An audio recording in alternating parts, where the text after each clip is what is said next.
Environmental science అంటే పచ్చని చెట్లు ప్రగతికి మెట్లు అనుకున్నాం, కానీ welcome to data now B Tech subjects reality in CSC. Subject ఏందో అర్థమైంది కదా, ఎన్విరాన్మెంటల్ సైన్స్.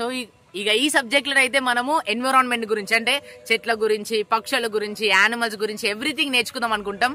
కానీ ఇంపార్టెంట్ క్వశ్చన్స్ ఇస్తారు, అవి చదివినామా, ఎగ్జామ్ లో పాస్ అయినామా అంత మట్టుకు మాత్రమే ఉంటది. ఇక నిజంగా ఇదైతే సిఎస్సి వాళ్ళకి యూజ్లెస్ సబ్జెక్టే, కానీ ఎన్విరాన్మెంట్ ఉంది కాబట్టి ఏదో ప్రకృతి గురించి అయితే నేర్చుకుంటాం. మన సిఎస్సి వాళ్ళకి ఈ సబ్జెక్ట్ అట్లా యూజ్ అవుతుంది అంటే ఇది ఎగ్జామ్ ఈజీ సబ్జెక్ట్ కదా, మంచి సిజిపిని అయితే స్కోర్ చేయవచ్చు.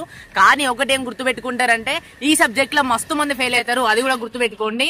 ఈజీ క్లాస్ వింటే చాలు ఎగ్జామ్ రాయొచ్చు, కానీ ఫెయిల్ అయ్యే పర్సెంటేజ్ కూడా బాగుంటది, జాగ్రత్తగా ఉండండి. ఇక మీరు గట్టిగా అనుకుంటే ఈ సబ్జెక్ట్ లో మాత్రం ఒక్క రోజే చదివి మంచి స్కోర్ అయితే తెచ్చుకోవచ్చు.